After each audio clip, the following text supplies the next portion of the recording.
Bonjour à tous. Aujourd'hui, nous sommes donc comment dire, nous sommes le 12 février 2022. Je fais cette vidéo, figurez-vous, parce que, là, je pense que comme ça, je dis c'est le concours et la présence et l'assistance des ancêtres, bien entendu.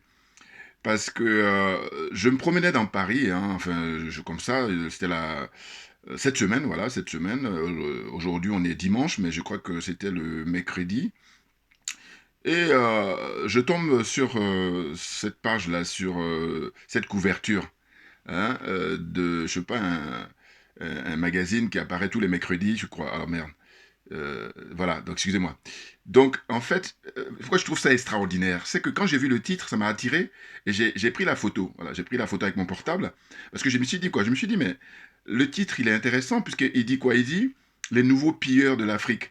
Alors si on dit nouveau, ça veut dire qu'il y a eu des anciens et je suis curieux de savoir quels sont les anciens. Et au fond, quand je dis ce sont les ancêtres qui sont à la manœuvre pour nous soutenir dans notre comment dire quête de liberté et de souveraineté, et dans nos engagements, hein, dans notre activisme, c'est que figurez-vous que la nuit dernière, eh ben, parce que sur Internet, vous savez, les images viennent de manière, comment dire ça, centre d'intérêt, voilà. C'est-à-dire, comme ça, ça arrive, et je tombe sur celui qui a écrit ça. Et donc je dis, ah, c'est génial ça. Il s'appelle qui? Il s'appelle Adrien Poussou. Et il est ancien ministre, comment dire, du gouvernement de transition, hein, dirigé à l'époque par M. Djoteja, je crois, quelque chose comme ça. Et donc, je l'ai écouté, il était invité sur une chaîne togolaise, et je vais vous faire écouter, et vous allez voir ce que ça donne. Alors, accordez-moi 2 secondes, mais c'est incroyable. Je vous dis, on est en 2023, mais en même temps, c'est pour ça toujours pareil, remercier les gens qui ont inventé Internet. Je vais vous faire écouter quelques extraits, et puis après, je vais commencer par faire mon commentaire tout naturellement, comme je fais d'habitude. Regardez ça. Adrien Poussou, merci. Il est avec l'ancien ambassadeur journaliste togolais Kegewe Sogoyou. Et pour cette seconde partie, les téléspectateurs nous ont rejoints avec leurs préoccupations, leurs questions. Je commence tout de suite avec Sylvestre. Bonjour Gilles, bonjour le plateau.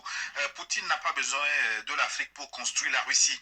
Je voudrais savoir si Adrien Poussou a pu réconcilier le peuple centrafricain lorsqu'il était aux affaires. Le titre du livre dit beaucoup de choses. Adrien est un pro-occidental.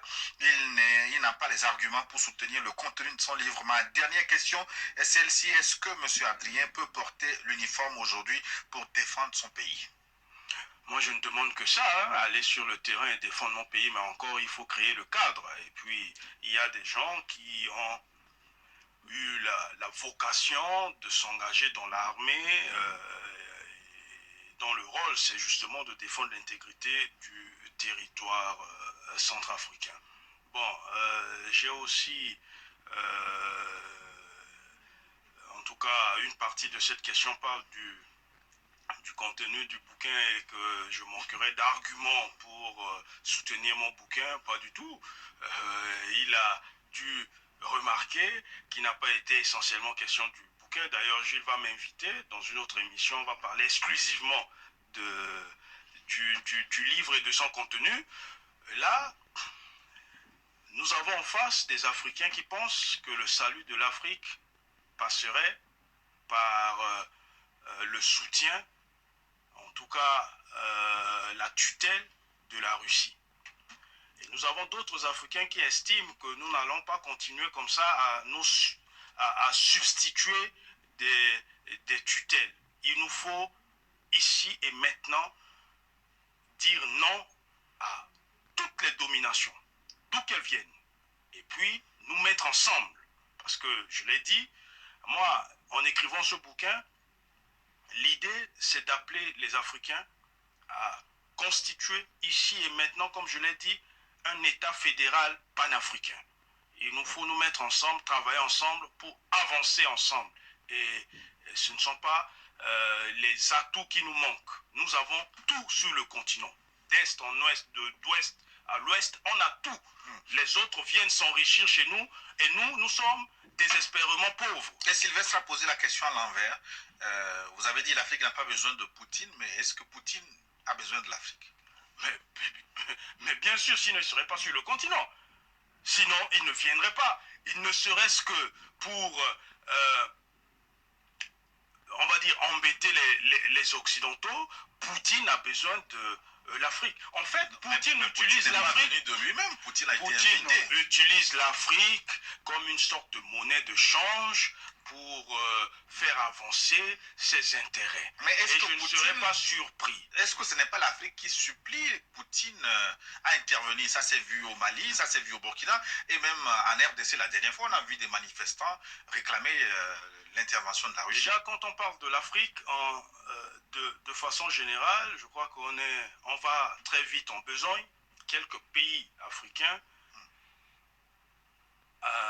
dirigés généralement par des gens qui n'ont aucune légitimité parce qu'ils ont usurpé la souveraineté nationale, même en RDC, en tout cas des putschistes. On ne peut pas empêcher à certaines personnes d'avoir des points de vue. C'est pas parce que 2-3 individus manifestent dans les rues de Lubumbashi avec des drapeaux russes qu'on va résumer cette position, en tout cas on va attribuer cette position aux 100 millions de Congolais. Et généralement, ce sont les gens minoritaires qui font du bruit. D'ailleurs, sur ce plateau... Mon ami se décrit comme panafricaniste œuvrant pour l'unité africaine. Il se fait qu'aujourd'hui, un petit noyau de cette unité a été initié par qui? Par le Burkina et le Mali, qui lui décrit comme illégitime. Si la légitimité tient à ce que vous lisez dans des bouquins constitutionnalistes français, les constitutions dont les Français n'en veulent plus, ne veulent plus, Macron est en débandade, il ne peut pas amener des textes à l'Assemblée nationale, il les contourne avec des décrets bidons, des dispositions bidons, et il n'y a pas de démocratie en France, il n'y a pas de légitimité en France, il y a de légitimité que par le peuple, au Burkina comme au Mali, c'est des millions. J'arrête là. Voyez-vous, eh oui, eh oui, eh oui. Bonjour à tous. Aujourd'hui, donc, nous sommes, je disais, le 12 février 2023. Djoubian, c'est mon surnom sur le net. Je me présente. Hein, je suis accessoirement spécialiste de la France. Et je suis un authentique et fier panafricain. Ce frère, comment il s'appelle? Il s'appelle Adrien Poussou. Il est originaire de la République centrafricaine. Et c'est un France-africain, c'est un partisan, c'est un soldat de la France-Afrique. Et même avec lui, j'ai envie de prononcer le terme de prostituée, des prostituées de la France-Afrique, très clairement. Et je me dis, quand je l'écoute, quand je vois tout ce qu'il fait, je me dis, mais heureusement que avoir des diplômes, c'est pas la panacée. Ah, mais c'est impressionnant, vous en conviendrez avec moi. Je vous dis, j'ai raconté tout à l'heure en introduction que je me promenais dans Paris, hein, comme ça, par hasard, et puis bon, ça c'est la vie qui veut ça. Et je tombe sur, vous savez, les kiosques là. Ils font des... Voilà, donc c'était vraiment grandeur nature, hein, grand format, et c'est titré Les Nouveaux Pilleurs. Et c'est lui. Or, moi je ne connaissais pas du tout, moi je le découvre là, je ne le connaissais pas. Alors, je rappelle qu'il a été ministre sur la transition à Jotodia, je crois, il y a 10 ans, c'était en 2013-2014. Hein, ministre de la communication, parce que lui c'est un journaliste de formation, et puis il a, comment dire ça, 4 à 5 ouvrages à son actif. Et il est vraiment un farouche opposant au président Touadéra. Or, le président Touadéra, on a envie de dire que heureusement qu'il est arrivé. Ah oui. Lui aussi, pareil. J'ai dit, c'est... comment dire ça? Il est envoyé par les ancêtres. Parce que après le premier président, en tout cas, Barthélemy Boganda, moi je crois que, comment dire, le président actuel de la République centrafricaine, Touadéra, Archange Touadéra, eh ben, il est dans cette lignée-là, pour libérer son pays. Et lui, par contre, c'est un vrai patriote. Ce qui n'est pas le cas de M. Adrien Poussou. Pourquoi? Parce qu'à un moment donné, regardez, il se fait interpeller sur le fait que pourquoi il ne se met pas en treillis, pourquoi il ne va pas là-bas sur le terrain pour combattre. Et là, il dit qu'il faut que les conditions soient réunies. Mais vous voyez ça? Et ça, c'est la démonstration même des gens mais qui sont, comment dire ça, au service des forces exogènes. Pourquoi? Parce qu'un patriote, mais t'imagines, alors, donc ceux qui sont sur le front là, depuis des décennies, eux, ils ont demandé que les conditions soient réunies? Non. Alors, il dira toujours, oui, mais moi, je suis un journaliste, donc, oui, mais tu as choisi ton camp. Toi, tu as choisi le camp de la collaboration. Donc, le prostitué, tu es une prostituée de la France-Afrique. Je ne le disais pas, je le disais jamais, c'est la première fois que je disais, mais quand j'observe ces genre de personnes-là, je suis sûr que je suis plus âgé que lui. Voilà. Pourquoi c'est important de rappeler ça? C'est dire, mais attendez, on aurait souhaité que les plus jeunes soient encore même plus... Heureusement que, bon, on me dirait, ça dépend.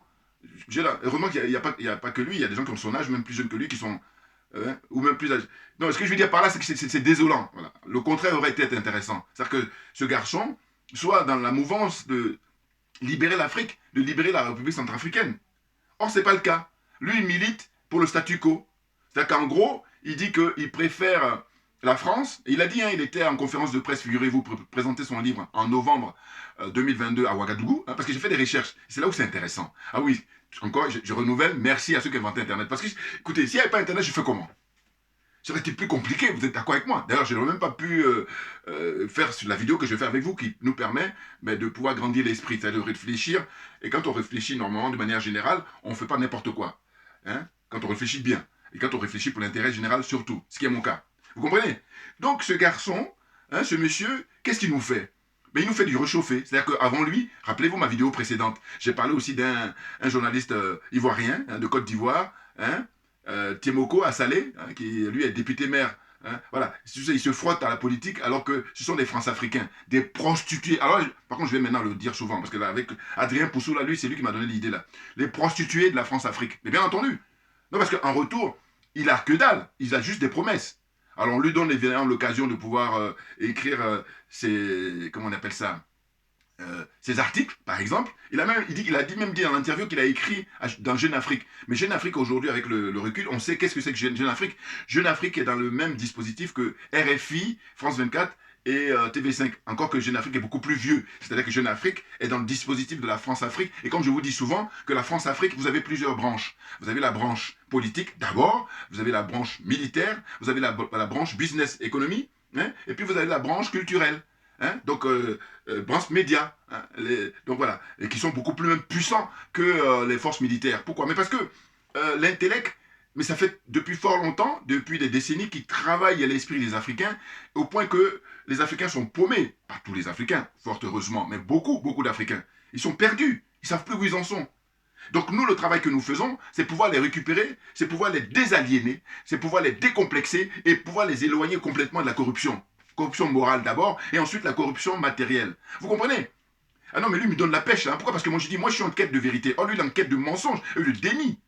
Et puis, il est arrogant, et puis, il est mal poli, parce qu'il a en face de lui, bon, c'est vrai que le monsieur qui est togolais, qui est un ancien ambassadeur, qui lui aussi est journaliste de formation, il le narguait souvent dans ses rires. Mais cela dit, on peut rester courtois. Or, lui, il ne se gênait pas, carrément même de traiter le monsieur. Si vous allez regarder l'émission, c'est en deux parties. Hein. Moi, je ne vous cache pas que j'ai regardé une seule partie. La deuxième, je ne vais pas regarder, parce que ça ne m'intéresse pas. Parce que je vois à qui j'ai affaire. Donc, je n'ai pas le temps. Oui, j'allais poursuivre que si il cachait un peu son jeu. Mais d'entrée de jeu, il a dit, hein, il dit que lui, il n'aime pas Poutine. Voilà. Il n'a rien contre la Russie, mais par contre, il n'aime pas Poutine. Et du coup, il dit... Poutine est un poison pour les pays africains. Mais c'est impressionnant. Hein? Et je dis encore une fois, je n'ai pas fait beaucoup de recherches, hein, figurez-vous, mais simplement, là aussi, bon, avec fort de mes petites expériences, mes petites expériences, si on peut dire. Mais j'ai dit quoi? J'ai dit, mais écoutez, il y a plein de contradictions, mais ça, c'est le propre même des adeptes de l'OTAN. Hein? C'est-à-dire, voilà, les France-Africains, là, ils te disent tout et son contraire. Et j'ai su que lui, il a défendu sur son poste, ses posts, hein, quand il était écrit sur les réseaux sociaux, hein, il a soutenu les 49 Zozo, hein, les mercenaires là, qui ont été chopés à Ouagadougou en juillet dernier. Il les soutient. Bon, à partir de là, donc je dis, bon, là, ça y est, je vois qui j'ai affaire. Voilà, vous comprenez? Ah, mais je vous dis, franchement, c'est dingue. Il a été ministre de la communication, et moi, la question que j'allais poser, c'est dommage que je n'ai pas pu, comme ça, être sur le plateau, ou en tout cas avoir contact. J'allais dire deux choses. Un, le bouquin qu'il a écrit, hein, son dernier bouquin, hein, parce que son bouquin précédent, c'était contre le régime du président Touadéra, hein, où il le démonte hein, en règle. Et puis là, maintenant, il s'attaque à M. Poutine directement, hein, en disant, voilà, il est venu pour piller l'Afrique. Vous voyez la couverture que je vous ai montrée tout à l'heure du magazine, là, voilà, qui sort tous les mercredis, je crois. Eh bien, deux questions, c'est dit, mais monsieur, le livre que vous avez écrit sur Poutine, il y a combien de pages? Hein, il y a combien? Il y a une cinquantaine de pages, nous dit-on. Bon. Mais sur les 50 pages, il y a combien consacré? Parce qu'il reprend à un moment donné en disant que oui, vous savez, j'attaque la France. Bon, j'ai dit, bon, d'accord. Mais il y a combien de pages? Donc, il y a une cinquantaine. On va dire 50 pages ou 60 pages, si vous voulez. Mais ce que je veux dire par là, c'est quel est le nombre de pages consacrées à la France? Première question. Et deuxième question, une fois qu'on a la première question, c'est on a le reste, puisqu'on fait la déduction. Et si, par exemple, sur 50 pages, vous faites 5 pages, ou même 10 pages, allez, on va pousser un peu plus loin, vous faites 10 pages sur la France, et donc ça veut dire qu'il y a 40 pages sur M. Poutine, en disant qu'il était un poison pour l'Afrique, autant dire que vous avez pris parti pour la France, c'est clair. Parce que normalement, si vous faites 60 pages, il faut 30-30. Si vous faites 40, il faut 20-20. Si vous faites 20, il faut 10-10. Ainsi de suite. Je veux dire, si vous faites 100 pages, il faut 50-50. Quand on fait ça, là, on est dans une démarche objective, encore que. Mais tout de même, c'est quand même intéressant. Or là, si vous faites 5 pages consacrées à la France, pour vous critiquer la France, et puis les 45 pages qui restent, c'est consacré pour dénoncer et descendre Poutine, j'ai dit non, les choses sont claires. Alors ça aussi pareil, il n'y a pas besoin d'aller à l'école primaire, c'est du simple bon sens. Hein, et puis honnêteté intellectuelle surtout. Vous voyez? Donc ça c'est la première observation. Deuxième observation, c'est de dire, mais écoutez messieurs, quand vous avez été ministre, quel était votre bilan? Quel a été votre bilan? Oui, parce qu'il était ministre il y a 10 ans. Hein? C'est quoi vos bilans? Et à un moment donné, quand on lui pose la question, il dit oui, j'ai appartenu à un gouvernement, et il faut savoir que dans un gouvernement, il y a le Premier ministre, des conneries, mais assume, donc, il n'assume pas, voilà, c'est ça. Hein, tu as fait un choix. Tu n'es pas obligé. Quand on signe un décret pour dire que tu es nommé, tu peux dire non, non, moi ça ne m'intéresse pas. Ils ne vont pas t'obliger. Il manquerait plus que ça. Hein? Je ne sais pas moi. Je n'ai pas encore le souvenir. Écrivez là aussi moi dans les commentaires pour me dire est-ce que vous avez déjà appris dans le monde entier où nous sommes quelqu'un qu'on a obligé à mettre comme ministre? Ça est arrivé, hein, ça. Mais par contre c'est très rare. Et puis aussi, quels sont ces gens de régime? Non, de manière générale, à 98 ou 99%, hein, eh ben, les gens sont contents pour participer à des gouvernements. Ben oui. Les gens. Hein. Bon, donc là-dessus, il n'y a pas de débat. Mais lui, il nous l'a fait jouer le plus malin. Et il me fait rigoler même à la fin, puis c'est pathétique et c'est fatigant. Voilà, en même temps, tout ça est mélangé. Mais non, parce que c'est énervant. On est en 2023 et on assiste à ces genres de spectacles-là. Hein. Des prostituées de la France-Afrique. Ah ben lui c'est ce qui m'a inspiré. Hein. Alors qu'auparavant, je ne disais jamais ça. Bien entendu. Non, mais qu'est-ce que c'est que ça? Et puis quand on parle de son pays, hein, en l'occurrence la République centrafricaine, à un moment donné, son contradicteur, là, qui était un invité habituel à cette émission-là, il lui dit, mais la France, eh ben, elle a fait trop de mal à l'Afrique et elle continue à le faire, et que maintenant, le fait d'avoir M. Poutine, mais on doit le remercier. Il lui dit, non, non, non, c'est n'importe quoi, et que, voilà, il a parlé de pays, il dit qu'il milite pour qu'il y ait une fédération des États africains. Ah, c'est quand je l'écoute comme ça, je dis, ah là. Chers frères et sœurs, il faut faire attention. Nous, les panafricains, naturellement, il va y avoir des infiltrés. Parce que c'est comme ça. Là, on ne pourra rien faire. Mais il nous appartient maintenant d'être très, très vigilants. Pourquoi? Parce que ce gars-là, en temps normal, il va lui aussi prétendre qu'il est panafricain. Alors que non, c'est un vendu, c'est un infiltré. C'est clair. Quand il dit s'il dit honnêtement qu'il est qu'il est France-africain, voilà, là, je lui accorde du crédit. Mais dire qu'il est panafricain, je dis non. Hein. Il dit qu'il milite pour que les États africains soient des États, fédéraux, hein, un peu comme les États-Unis, un peu comme, le Brésil, un peu comme l'Inde, hein, ainsi de suite. L'Allemagne, la République fédérale d'Allemagne, enfin plein de pays comme ça existe. Voilà. Mais en réalité, c'est quelqu'un qui milite pour que la France continue à piller les pays africains. Et donc, quand on revient dans son pays, la République centrafricaine, à un moment donné, le monsieur lui parle de Bokassa. En lui disant que la France même a dépensé dans tous les bornes, à tous les niveaux, sur le plan, culturel, sur le plan, des mœurs, sur le plan économique, n'en parlons pas, sur le plan politique, tout. C'est vraiment la débâcle, c'est vraiment on ne peut pas faire mieux que la France pour vraiment avoir fait du mal aux Africains. Tout le temps que la France est en contact avec l'Afrique. Oui, et bien lui, il a le culot de dire, oui, mais, parce que le journaliste lui rappelle, oui, mais attention, c'est Bokassa lui-même qui s'exprimait pour dire qu'à l'époque, son épouse, hein, la princesse, je sais pas quoi là, bon, hein, parce que lui, il s'est érigé en empereur, donc la princesse, eh bien, elle a couché avec Valérie Giscard d'Estaing. Il le dit, hein, là, pareil, vous retrouvez facilement, moi, ça fait longtemps, j'en ai parlé en plus, eh bien, lui dit non, que c'est pas parce que Bokassa a dit ça que c'est une parole d'évangile. Alors, je dis, bon, d'accord. Le monsieur, à l'époque, lui, il est acteur principal, il raconte sa vie, et toi, tu dis non, ce qu'il dit, c'est faux. Et donc, toi, tu es mieux placé pour pouvoir dire quelque chose qui est vrai. Vous vous rendez compte? Donc, quand je vous dis, je qualifie de prostituée de la France-Afrique, je n'exagère pas. C'est clair, il fait de la prostitution intellectuelle, bien évidemment. Et puis, ça se trouve, allez vérifier après. Hein, voilà, bon, je m'arrête là. Bouya, vous comprenez? Non, mais, je vous dis, ces gens-là, on nous met en débat. Hein, mais tranquille, hein. Moi, si j'étais à la place de truc, j'ai même pas besoin de... Je le laisse parler, et puis quand je prends... Et puis quand il veut me couper, je m'étais. Parce que je sais que j'ai raison. C'est ça là qui est intéressant. Quand tu as raison, tranquille. Parce que lui, il est de mensonge. Et donc, tu peux le démonter. Je vous dis, quand j'ai fait les observations qui est du bon sens, je dis, mais monsieur, écrit là. Ce que je reproche d'ailleurs aux journalistes. Je dis, mais demande-lui. Ou même pas besoin de le demander. Toi, en tant que journaliste, tu as fait vraiment ton boulot. Tu regardes, tu dis, mais regardez, vous avez consacré combien de pages pour la France, à critiquer la France, et puis combien de pages pour critiquer la Russie. Par contre, ce que j'ai apprécié, c'est qu'à un moment, il lui a dit, mais si vous dites que vous avez critiqué la France dans votre bouquin, mais dans ce cas-là, pourquoi, au niveau du titre, vous n'avez pas marqué, hein, vous auriez pu marquer, comment dire, on ne veut pas ni de la France, ni de la Russie, ni des États-Unis, ni qui que ce soit. On a besoin de nous-mêmes, Africains, pour nous défendre et pour se construire. Pourquoi vous ne mettez pas ça? Et là, non, il dit non, j'ai préféré mettre Poutine. Bon, alors dans ce cas-là, tu annonces la couleur très clairement, avant même qu'on lise ton bouquin, que tu es pro-français. Vous voyez? Ah, mais c'est dingue! Et d'ailleurs, le fait qu'il s'énerve par moments, ça montre ses limites. Mais bien entendu, parce que je dis là encore pareil, moi si j'étais sur le plateau, je ne m'énerve pas. Puis là aussi, c'est par rapport à l'expérience aussi. Hein. C'est-à-dire que j'ai dit, une fois que tu sais que tu as raison, ça n'a pas besoin de. Parce que tu perds ton énergie à t'énerver. Alors tu laisse-le parler. Et quand il finit, dis-moi, est-ce que vous me laissez le temps maintenant de parler? Voilà. Et quand c'est mon tour, hein, faut être bien élevé. Voilà.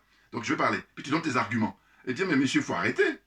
Attendez, c'est de notoriété publique que monsieur Bokassa, à l'époque, il prenait Giscard comme son frère. Je vais vous raconter une anecdote. Bon, j'ai déjà raconté dans mes vidéos passées, hein, mais comme il y a des gens qui me découvrent. Mais là aussi, pareil, vous allez sur Internet, vous tapez Jean-Bédel Bokassa sur YouTube, vous allez voir ses interviews. Lui-même, il parle directement de sa vie. Donc c'est pour ça qu'il n'y a même pas besoin de dire que c'est un historien qui a relaté ou bien un journaliste ou je ne sais qui encore. C'est lui-même qui parle. À l'époque, lui, il prend Giscard donc, pour son frère, et donc il invite Giscard là-bas en République centrafricaine. Et Giscard, comme il est malin, hein, ben, il dit à Bokassa, bon mais amène ta femme. Et moi j'amène ma femme. Or, quand Giscard amène sa femme là-bas, lui il la met comme ça à l'aise. Et puis il a vraiment grande, la première dame française, donc elle vit dans le palais, tranquille, personne ne le hein, avec les gardes du corps, tout ce que vous voulez. Voilà. Mais en revanche, Giscard, lui, cupide qu'il était, comment dire, et coureur de jupons, en fait, tout ce que vous voulez. Donc, en fait, il disait à Bokassa, amène-moi ta femme, mais Bokassa, la naïveté qui caractérise beaucoup d'Africains, c'est ça notre défaut aussi. Bon, voilà, mais en fait, qu'est-ce que vous voulez que je dise? Bon. Maintenant, après, il a constaté que non, Giscard a couché avec sa femme, il a même fait un enfant, je crois. Hein. Puis l'histoire même va encore plus loin. C'est qu'il y a un des collaborateurs de Giscard qui a couché aussi avec cette femme-là. Et c'est pour ça qu'il s'est fait éliminer. Les services secrets français sont occupés de lui, à la demande de Giscard. Écoutez, c'est une notoriété publique tout ça, ce que je suis en train de dire. Aujourd'hui, hein, on est en 2023, donc c'est quelque chose qui date. Ce que je veux dire par là, c'est qu'il y a des gens qui ne savent pas, bon, c'est pas grave, mais faites des recherches, vous allez trouver. Bon. Mais ce qui me tue, c'est le fait que lui, il conteste ça. Mais je dis, mais à ce point-là, bon. Mais alors que ça, c'est des minimums, hein, parce qu'il y a encore beaucoup de dossiers, il y a beaucoup de sujets ou de thèmes hein, à traiter. Bon. Le point le plus important, c'est quoi? C'est que, d'ailleurs, quand on observe, lui, son titre en parlant des nouveaux pilleurs, ben, sous-entendu, il y a eu des anciens pilleurs. Et les anciens pilleurs, c'est qui? Ben, c'est la France. Du coup, c'est là où tu vois qu'ils sont trop légers, ces gens-là. C'est que, d'une certaine façon, il faut savoir que les Français, jamais, moi, j'ai pas encore le souvenir, hein, dites-moi aussi là dans les commentaires, les Français, ils nient ça. Hein, ils font du déni. Ils disent qu'ils ne pillent pas l'Afrique. Alors qu'on est tous témoins. Hein, mais ils disent, j'ai pas encore vu hein, des hommes et femmes politiques français ou même des journalistes qui écrivent que... Hein, bon, si, il y a des journalistes par contre qui écrivent. Hein, par exemple, je me rappelle Xavier Harel, voilà, si je me souviens, il avait écrit Pillage à huis clos. Bon. Mais c'est très rare, vous voyez. Quelqu'un pour qui j'avais beaucoup de respect, et j'ai même une certaine admiration, c'est Xavier Verschave, voilà, l'ancien président de Survie. Voilà, lui, je suis sûr même qu'il doit éliminer, parce que c'est quelqu'un qui a écrit pas mal d'ouvrages pour dénoncer justement le système de la France-Afrique. Et d'ailleurs, c'est lui-même qui a popularisé le terme de France-Afrique. Voilà. Un thème qui a été initié d'abord par le président Félix Houphouët-Boigny, hein, le chantre de la France-Afrique, hein, premier président de Côte d'Ivoire, et c'est Xavier Verschave, hein, qui lui, par contre, est un Français, le Coderme, qui a popularisé ça à travers tous les bouquins qu'il a écrits pour dénoncer le pillage de toutes les richesses africaines. Voilà. Et lui, à l'époque, j'ai dit, voilà quelqu'un pour moi qui est un des très rares Français blancs qui aime les Africains. Oui. Alors, peut-être je m'aventure à dire ça, mais en tout cas, quand je fais, parce que moi j'aime bien classer, je classe. Il y a beaucoup, hein, 99,99% qui aiment l'Afrique, le continent, mais pas les Africains. Voilà. Tandis que lui, le fait qu'il ait critiqué tout le temps, hein, il a écrit des bouquins, mais des bouquins vraiment de, comment dire, de qualité, hein, de valeur, hein, historique, hein, des bouquins, pour dénoncer le pillage de l'Afrique, tout le temps. Hein. Et je dis, c'est pour ça qu'ils l'ont éliminé. J'en suis convaincu. Là, personne ne peut me convaincre du contraire, il faut arrêter. Alors moi, je ne rentre pas dedans. Non, parce que j'ai dit, autopsie. Voilà, déjà, premier point. Puis c'est... Bon, enfin, je m'arrête. On continuera à revenir sur Adrien Poussou, là, ce vendu, hein, Et voilà, c'est ça. Le point culminant, le plus important même de tout ça, c'est que lui, il dit quoi? Il dit que voilà, la Russie, elle vient en Afrique pour...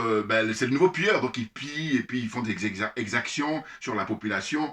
Mais j'ai dit, mais dans ce cas-là, et d'ailleurs le journaliste lui rappelait ça souvent, ce que j'aimais là, il lui disait, mais pourquoi d'abord ne pas faire au préalable un bilan pour l'Afrique? Enfin, pour la France plutôt. Hein? Bilan sur la France, son expérience là-bas. Puis après, maintenant, après, quand vous avez fait le premier bilan, et vous allez attaquer la Russie, oh, et non, mais parce que c'est des vendus, c'est des gens qui sont cooptés par la France pour faire ce boulot-là, et qui, justement, quand je dis, ils ralentissent.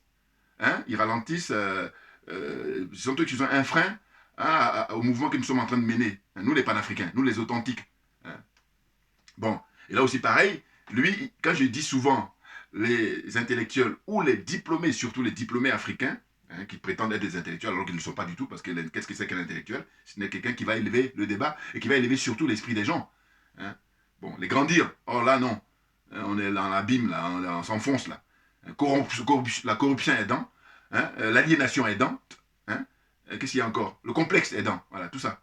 Et donc j'ai dit, lui, franchement, quand je l'ai vu hier là dans l'interview, Adrien Poussou, mais j'ai dit, mais il est le prototype de diplômé africain qui fait un usage caricatural, complètement caricatural de ses connaissances et de son savoir, ou de ses savoirs si vous voulez. Mais c'est caricatural, mais bien entendu. C'est qu'on a une facilité effectivement de rédiger, mais il faut dire la vérité. Oh là, comme tu es dans le mensonge, par moment j'avais envie de le comparer à Niamsi, mais j'ai dit non. Parce que Niamsi, lui, il critique la France, mais sauf que lui, il est dans une schizophrénie, il est perdu, Niamsi. Lui, il n'est pas perdu. Lui, il sait, et lui, il est pour la France, mais il croit qu'il est plus malin que nous. Voilà. Parce que je dis, la simple question qu'on lui dit, mais pourquoi le titre, c'est pas les Africains ne veulent ni de Poutine, ni de Macron, ni de la France, ils veulent de personne, ils vont s'en sortir eux-mêmes. Pourquoi il dit pas ça? Voilà. Maintenant, ce que je tiens à rappeler encore à nouveau, mais faites un minimum d'honnêteté, les frères et sœurs. Il y a des gens, même des frères et sœurs qui sont très connus, mais qui tombent dans le piège. Bon, donc je tiens à leur rappeler ça. Je l'avais déjà dit, mais je rappelle quand même. Comme on dit, habit pédagogique, la répétition. En fait, est-ce que vous allez convenir que nous sommes en guerre? Mais une guerre qui est déclarée depuis très très longtemps. Sauf que maintenant, la nouvelle génération, puisqu'il y a les pères d'indépendance qui avaient pris conscience très tôt. Bon. Mais nous, on est dans cette lignée-là des Patrice Lumumba, des Kwame Nkrumah, des Barthélemy Boganda, des Sylvanus Olympio, de qui encore de Kwame Nkrumah, oui j'ai cité, de comment dire, Ahmed Sékou Touré, voilà, du président Nasser d'Égypte, tous ces grands messieurs-là, nous sommes dans leur lignée, c'est-à-dire on prend le relais aujourd'hui pour continuer le combat qu'ils ont initié. Vous comprenez? Mais là, lui il dit non, les Russes ils viennent là pour, comment dire, piller les richesses et tout ça. Et le gens lui dit mais en fait, est-ce que vous croyez que la Russie a besoin de l'Afrique ou c'est plutôt des Africains qui demandent la rescousse? C'est vérifié. Pourquoi on a besoin de la Russie? Mais parce que imaginez un seul instant. Or là, c'est comme dirait le professeur regretté Kalala Mutunde, que son âme repose en paix, tout naturellement. Je vais toujours lui rendre hommage parce que je me dis, il est parti très tôt et puis il avait tellement de choses encore à nous donner. Bon. Eh bien, on est à l'ère du Verseau, voilà ce qu'il disait souvent. Et puis c'est tellement vérifié. Puis il y a la force des ancêtres, voilà, qui nous soutiennent.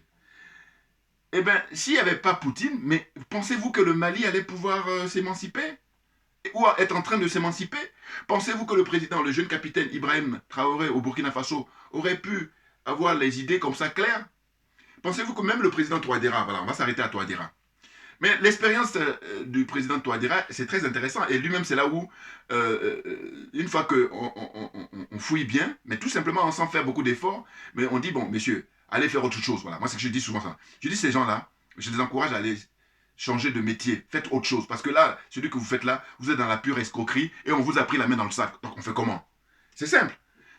L'expérience, c'est que le président Touadéra, il s'est présenté, il a été élu, et puis, à un moment donné, pour lutter contre les branches armées, là, les rebelles partout, qui sont là depuis des décennies et qui sont mis là par la France. Parce que la France est dans une démarche qui est naturelle.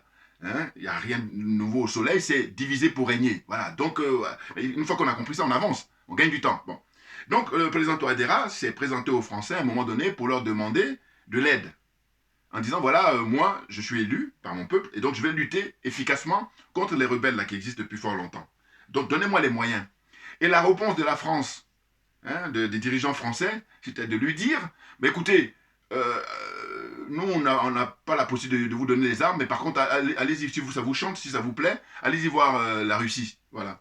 Mais ils l'ont pris à la légère, ils l'ont minimisé. Hein, ils sont méprisants comme de manière générale, comme ils sont négrophobes, comme ils n'aiment pas les Africains, vous comprenez bien. Donc, ceci explique cela. Sauf que le président Touadéra, c'est pas n'importe qui. C'est un universitaire, c'est un mathématicien. C'est très important. Et puis son expérience est très intéressante, parce que lui, il a été formé à l'école française. Hein, il n'a pas été formé à l'école russe. Hein. C'est pour ça que c'est très intéressant son expérience. Donc lui, quand il a vu une fin de non-recevoir, qu'est-ce qu'il a fait? Il les a pris au mot, puisque c'est eux-mêmes hein, qui lui ont dit, va voir, comment dire, la Russie. Bah, il dit, moi j'y vais. Et donc il a été discuté avec les dirigeants russes. Hein, hein, j'imagine le ministre des Affaires étrangères russe, j'imagine même le président russe lui-même, hein, son Excellence Vladimir Poutine. Et puis, voilà, ce qui a suivi, c'est qu'il a été bien accueilli. Ils ont dit, bon d'accord, comme vous avez été élu par votre peuple, hein, vous êtes quelqu'un de légitime, eh bien on va signer des accords pour, comment dire, venir vous défendre, pour pouvoir libérer votre pays. Mais, vous vous rendez compte, lui, il a été ministre en 2013-2014, dans un gouvernement de transition, et en plus, il avait pour mission de la réconciliation. Autant vous dire que non, ce qui les intéresse, ces gens-là, qui sont des cupides, qui sont des idiots utiles de la France-Afrique, hein, c'est que le matériel, hein, et puis le confort. Vous comprenez bien? Regardez, Saint-Printi, on lui dit, mais pourquoi tu ne portes pas le tri pour aller défendre ton pays? Puis il dit, il faut que les conditions soient réunies. Voilà. Rien que ça, je dis, bon, mais c'est bon, allez, il n'y a plus de débat, on arrête. On arrête parce qu'il est ridicule, hein, puis il n'est pas sérieux. Voilà. Donc, j'ai dit, mais c'est l'expérience sud-africaine, centrafricaine, alors que lui-même il est centrafrique, mais c'est très intéressant. Et on n'a même pas besoin de faire des heures de discussion avec lui. Je dirais même qu'ils sont gentils là-bas sur le plateau, comment dire, au Togo, de l'accueillir comme ça pendant des heures. Lui, il faut lui consacrer un quart d'heure, et c'est beaucoup. Voilà, même si c'est même pas 5 minutes, pour lui dire, bon, vas-y, comme on est en démocratie, donc on va dire, on va te laisser t'exprimer. Donc voilà, tu as 5 minutes, c'est tout. Non, parce que après, faut être sérieux, il n'est pas sérieux. Attends, on a tous les éléments là. Hein. Comment tout le monde sait que, en fait, les Russes, ils ont beaucoup, beaucoup de richesses chez eux, et c'est pour ça qu'ils n'ont jamais eu l'idée d'aller à travers le monde entier pour implanter leur base militaire, leur drapeau, tout ce que vous voulez, hein, leur langue, tout, ce qui a été le cas de la France. Vous voyez, la France, à vrai dire, tout le monde le sait, mais si la France perd tous les pays africains, la France sera même classée derrière la Grèce, hein, et puis d'autres, hein, 30-40e mondial, quand on va faire le classement mondial dans quelques décennies, vous allez voir.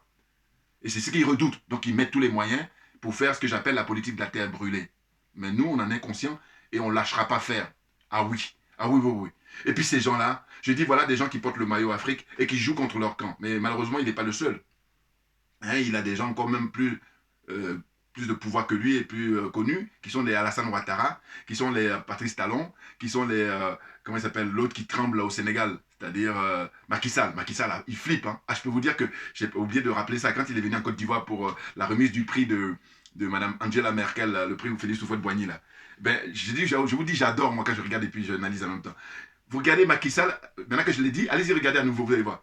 Il fait partie des gens qui étaient mal à l'aise. Ah oui, il n'était pas bien. Et puis ça le voit parce qu'il flippe. Il sait que lui, ça y est là, Sonko, il est installé avant l'heure.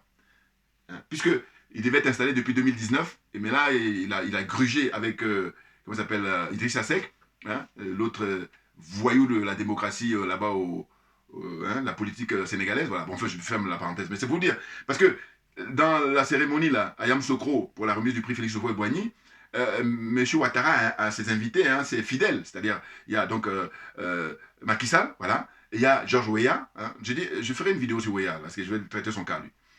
Et puis, il y a l'autre vendu de Guinée-Bissau, là. Il était là aussi. Hein. Ça, ce sont les fidèles de Ouattara. Encore que lui, il n'a pas toujours été fidèle, mais ils l'ont récupéré très vite. Il me fait penser un peu à un certain Houphouët-Boigny. C'est-à-dire qu'au départ, il voulait montrer son indépendance quand il a été élu, et puis après, ils lui ont fait comprendre, non. Tu ne peux pas faire le malin parce qu'on va te descendre. Ok, d'accord, il a tellement la trouillard, donc il a baissé son froc. Voilà. Hein, le président de République, République Guinée-Bissau, là. Hein, voilà. Vendu, là. Puis qui encore, voilà, président ghanéen. Voilà. Ça, ce sont les fidèles de M. Ouattara. Donc, à chaque fois, quand il y a les cérémonies, il les invite. Voilà, et j'étais présent. Maintenant, vous regardez, vous allez voir qu'ils sont tristes. Mais pourquoi? Parce qu'ils voient bien qu'ils sont dans une situation, en fait, de. Comment dire une fuite en avant, et puis dans une situation d'anachronisme. Voilà, c'est ça. Il y a juste Weah qui fait le malin et tout, bon, parce que lui, ça y est, il a gagné au jackpot. Hein, alors qu'il était un brillant footballeur, et s'il s'est contenté d'être footballeur, eh ben, il n'y a rien à dire dans son parcours d'être humain, hein, historique. Mais là, bon, j'y reviendrai quand même, parce qu'il faut que j'ai le temps, j'ai pas trop le temps, c'est pour ça. Mais sinon, j'ai pensé traiter son cas, là. Bon, donc on revient à Adrien Poussou, là, hein, l'autre prostitué de la France-Afrique. Il est dans une situation d'arrogance, et puis il croit qu'il est plus malin que tout le monde. Et il écrit un bouquin comme ça, où il est même, je crois qu'il est motivé, hein, parce que quand tu vas faire des articles dans Jeune Afrique, ça y est, tu nous as montré ta couleur. Tu nous as montré quelles sont tes motivations, hein, quel est ton paradigme. Vous voyez? Donc, le président Touadéra, heureusement qu'il est là, parce que euh, en peu de temps, il est en train de rattraper tout le retard qui est organisé par la France depuis des décennies, qui pille, hein, un pays aussi riche, un pays aussi vaste que la République centrafricaine. Vous voyez? Mais c'est dingue. On nous dit quoi? On nous dit par exemple qu'il y a des endroits en République centrafricaine où il n'y a pas la communication. Du coup, c'est ça qui fait la difficulté pour le président Touadéra. Parce que, regardez là, le fait qu'on soit à l'heure d'Internet, c'est une chose. Mais encore faut-il pouvoir capter les émissions d'Afrique Média, les trucs de nous autres. Or, les gens n'avaient pas les moyens. Il y a vraiment une minorité qui arrive à accéder. Et c'est pour ça que ça retarde. Hein, voilà, c'est pour ça que le mouvement, il est lent. Et c'est même pour ça que moi, j'invite les frères qui sont très connus. Hein, je pense à Alpha Blondy, je pense à Tiken Jah Fakoly, hein, Fally Poupa, mais surtout ceux qui sont les chanteurs soi-disant engagés là. Voilà, ce sont eux que je mets d'abord en premier. J'ai dit, mais pourquoi vous n'allez pas faire des concerts là-bas, même si vous dites que vous n'avez pas la force de dire que vous venez soutenir Touadéra, le président Touadéra, mais au moins vous dites que nous venons chanter pour le peuple centrafricain, par exemple. Pourquoi vous ne le faites pas? Ah, mais c'est des trucs faciles. Mais quand je dis facile, je veux dire par là que parce que je me veux honnête, je me veux, je dis, ma religion c'est la vérité et la justice, c'est pour ça que j'ai beaucoup d'aisance à donner ces genres d'exemples-là. Mais eux, ils sont dans le mensonge, ils sont dans la cupidité, ils sont corrompus, ils sont complexés, et la totale, tout est ajouté, c'est pour ça que ça donne ces résultats-là. Hein. Et on ressent que là, on a les images, hein, et puis on montre à qui veut le voir, de dire, bon voilà, est-ce que ce que je dis là a du sens? Et si on est honnête, réellement. Pourquoi ils ne vont pas faire des concerts là-bas? Or, quand on écoute les paroles de leurs chansons, ils passent de base militaire française, la France-Afrique, patatatata, et moi je dis, c'est ce que j'appelle la théorie. Mais quand tu vas prendre tous tes instruments, tous des gens qui t'accompagnent dans ton orchestre, dans ton équipe et tout ça, de musiciens, vous allez là-bas sur place pour organiser un grand concert gratuitement, hein, s'il vous plaît, hein, eh bien, tu marques un pas en avant et qui va accélérer hein, le soutien qu'on apporte au président Touadéra, par exemple. Vous voyez, oh, ils ne le font pas. Ils sont là, hein, les adeptes de la France-Afrique, là aussi pareil, les prostituées, la branche culturelle de la France-Afrique. Mais c'est tout simplement ça. Qu'est-ce que vous voulez que je dise d'autre? Ah, je suis désolé. Non, c'est fatigant. Adrien Poussou, là, n'importe quoi. Hein, je vous dis, le mec, il fait l'intéressant, là, et puis... alors, il a même osé dire au monsieur, là, qui est un ancien ambassadeur et qui est journaliste de profession, il a traité de... Comment il dit ça? Vous êtes le nègre de salon. Alors, lui, quand j'ai fait mes recherches, il faut bien comprendre que toutes les critiques qu'il fait, il parle de lui-même. Il me fait penser à la France, là, ouais. Oui, parce que quand la France critique la Russie, j'ai dit, mais la France, ils sont en train de faire leur procès. Ils font leur propre procès, bien entendu. Donc lui, quand il dit au monsieur, il a le culot de lui dire, vous êtes le nègre de salon, mais il parle de lui-même, hein, très clairement. Oui, parce que si on est factuel, mais qui est plus nègre de maison que toi? Qui? Non, au contraire, le monsieur qui a un certain âge, qui a de l'expérience, il dit, mais quand on regarde la France qu'elle a pu faire aux pays africains, mais c'est démesuré, c'est même pas, on ne peut pas comparer. Donc à partir de là, il y a deux camps. Soit on est honnête et on dit, bon voilà, il faut que les choses reviennent à leur place, hein, ou soit on est malhonnête et on est cupide, et dans ce cas-là, on soutient la France et on continue une fuite en avant. C'est ça que ça veut dire. Comprenez? Ah, mais c'est dingue. Je vous dis, regardez, vous imaginez la coïncidence. Hein, je trouve l'affiche comme ça en me promenant, hein, voilà, je rentrais chez moi, et je dis, tiens, les nouveaux pilleurs. Mais qu'est-ce que c'est que ça, le nouveau pilleur? Et ça m'a interpellé très rapidement. Donc je prends la photo. Et puis là, regardez, quelques 2 jours après, paf, je tombe sur... il est invité. Sachant que son bouquin est sorti il y a maintenant quelques temps. Hein. Je vous dis, là, il a fait la promo à Ouagadougou en disant, voilà, il faudrait que les Africains, nous créons... Mais tu vas créer ton unité là. Mais il y a d'abord un préalable. C'est-à-dire que si nous n'étions pas en guerre, hein, une guerre organisée par l'Occident, une guerre organisée par les adeptes de l'OTAN, on peut comprendre. Mais à partir du moment où on est en guerre, il faut d'abord finir avec la guerre, et puis après, on va commencer à discuter. Vous voyez? Parce que les frères et sœurs, comme je dis, il y en a qui sont connus, et qui tombent dans le piège, à savoir que, oui, on ne va pas enlever le drapeau français pour mettre le drapeau russe, mais il n'est pas question de ça. Il est question que, regardez toutes les guerres qu'a menées la France, ou l'Occident, surtout la France. Mais là, qu'est-ce qu'elle a fait? Mais elle a eu besoin de l'aide des Africains. Alors quand tu suis ce raisonnement-là, c'est du bon sens. Et de dire quoi? De dire que la France elle-même, dans son passé, quand vous regardez, même d'un passé récent, hein, je pense en Libye, là, quand elle était en Libye, elle a bénéficié du concours, un grand concours des Américains, puisqu'ils ont beaucoup plus de moyens. Bon, c'est pour dire qu'elle n'était pas tout seule comme ça à aller en finir avec Kadhafi. Maintenant, si on revient en arrière par rapport aux guerres que la France a pu mener, que ce soit, comment on appelle ça, au 19e, au 20e et au 21e siècle, à chaque fois, elle a eu besoin des alliés, elle a eu besoin des gens qui viennent la soutenir. Donc, une fois qu'on valide ça, mais on ne peut pas refuser de valider que les Africains aujourd'hui, que ce soit les colonels au Mali, que ce soit le capitaine au Burkina Faso, que ce soit le colonel qui, lui, bon, il a un parcours, mais il a du mérite, parce que malgré tout, il a été mis par eux, et puis il est en train de leur faire l'envers, là. Donc, c'est très intéressant. Bon, je veux dire, tous ces gens-là, mais ils ont besoin de la Russie parce que c'est nécessaire, c'est une marche normale. Vous voyez, donc j'ai dit, ils sont profondément malhonnêtes, et il nous appartient à nous, mais moi, le travail que je fais, c'est ça, hein, c'est de déconstruire leurs mensonges. Déconstruire leurs mensonges et faire appel au bon sens de chacun. Et dire, mais attendez, de quoi on parle? Et d'ailleurs, fort de l'expérience que nous avons avec la France, ça nous permettra, évidemment, de ne pas refaire la même erreur. Très clairement. Donc c'est pour ça qu'il faut être à l'aise pour dire, écoutez, et puis d'ailleurs, même moi, comme je me veux quelqu'un de libre, ça fait que quand on me fait ces genres d'observations, je dis, mais écoutez, vous avez des problèmes de liberté, hein? Vous avez des problèmes. Pourquoi? Parce que si on est libre, on dit, mais écoutez, moi comme je suis libre, je fais ce que je veux. Bah oui. Je fais ce que je veux. Ça veut dire quoi? Ça veut dire que je m'en fous de ce qui va se passer avec la Russie. Parce que dans mon esprit, je dis, on verra. Déjà, celui qui est là auparavant, la France, tout ce qu'ils ont fait depuis des trucs, ça donnait quoi? Voilà, c'est pour ça que je parle de bilan. Donc ça n'a rien donné. Au contraire, ça nous a mis en retard depuis... hein? Et puis attention, les sacrifiés humains, les Africains qui sont morts depuis, à cause de cette politique-là, hein, française. Donc il y a tout ça, et puis vous êtes en train de vous contorsionner, faire des masturbations en voulant vous justifier. J'ai dit, bon là, quand je dis toujours que, vous savez, les degrés d'aliénation, il y en a beaucoup. Il y en a qui sont aliénés à 100%, il y en a qui sont à 1000%, enfin, puis il y en a d'autres qui sont à 5%. Il y en a, voilà. Voilà. Donc j'ai dit, non, il ne faut pas être aliéné du tout, surtout au 21e siècle, et puis surtout par rapport à l'âge que vous avez, vous êtes jeune. Bon, donc quel est votre problème? C'est l'argent, c'est ça, le matériel. Donc vous êtes trop léger. Donc allez, circuler, il n'y a rien à voir. J'ai pas le temps. Bouya! Non mais qu'est-ce que c'est que ça? Ça me paraît tellement simple. Mais bon, vous savez, tout est relatif. Moi, ça me paraît simple, mais c'est trop compliqué. Mais dans ce cas-là, assois-toi, prends des notes. C'est tout. Qu'est-ce que tu veux faire d'autre? N'importe quoi. Vous voyez? Donc là, franchement, il n'y a pas besoin de débattre longtemps avec lui parce que l'expérience de son pays, hein, du président Touadéra, qui allait voir la Russie parce qu'il a dit, bah, écoutez, il faut que vous veniez à la rescousse parce que moi, je vois que ça dure et puis moi, j'ai envie de construire mon pays. Hein, je veux que les richesses de mon pays puissent profiter à la génération d'aujourd'hui et surtout à la génération à venir. Que mon pays soit indépendant, que mon pays soit souverain. Or, faire cette démarche-là, mais c'est quelque chose de tout à fait naturel, hein, et indiscutable. Vous voyez? Mais ils savent que leurs jours sont comptés, c'est pour ça qu'ils sont dans tous leurs états. Mais bien entendu, et la France, Macron, rappelez-vous, a dit récemment qu'il a mis beaucoup d'argent pour ces gens de personnes-là. Et ce qui est malheureux, c'est que avant eux, il y a eu des gens qui ont déjà fait ce boulot-là, et on voit quels sont les résultats. C'est-à-dire que Blaise Compaoré, il a travaillé pour la France pendant 27 ans, minimum, hein. Et bien aujourd'hui, la France refuse qu'il vienne se soigner, hein, alors qu'il est dans un état, hein, critique au niveau de sa santé. La France refuse qu'il vienne. Et donc il est en Côte d'Ivoire là-bas. Ou tantôt on l'envoie au Maroc, je sais pas.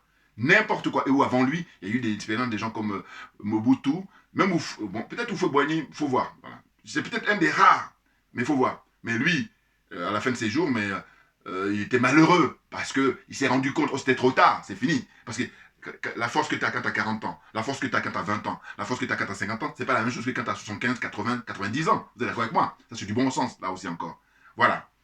Donc, c'est ce que je voulais dire aujourd'hui pour ces zozos-là. C'est un zozo, voilà, très clairement. Et quand je dis zozo, c'est même gentil. Je dis, c'est une prostituée de la France-Afrique, hein, Adrien Poussou, là. N'importe quoi. Ou chiotte. Alors, donc, pour finir, je vais vous encourager à lire le bouquin, là, écrit sur Barthélemy Boganda, hein, premier prêtre oubanguien, député de Lubanga, ça c'est l'ancien nom de la République centrafricaine, hein, à l'Assemblée nationale française, maire de Bangui, président du Grand Conseil de l'Afrique équatoriale française, président du gouvernement de la République centrafricaine et membre du Conseil exécutif et tout ça. Il était le plus prestigieux et le plus compétent des hommes politiques équatoriaux. Vous vous rendez compte? Disparu avant même que son pays n'accède à la souveraineté internationale. Il s'était fait le champion d'une Afrique centrale unie et avait prévu l'impasse, hein, dans laquelle devait mener la balkanisation du continent. Voilà. Donc je vous encourage à vous procurer son bouquin là. Il était original, hein, c'est un prêtre là. Il était prêtre, voilà. Mais il a été éliminé par la France-Afrique tout naturellement. Merci à vous tous pour votre attention. Et comme j'ai pour habitude de dire, bon, on lâche rien. Parce que c'est nous qui avons raison. Et là, vous avez le drapeau de la République centrafricaine, là, voilà. Hein? On soutient à mort le président Touadéra pour qu'il puisse libérer son pays définitivement, qu'il obtienne sa souveraineté, voilà. Merci pour votre attention et à très bientôt. Merci bien.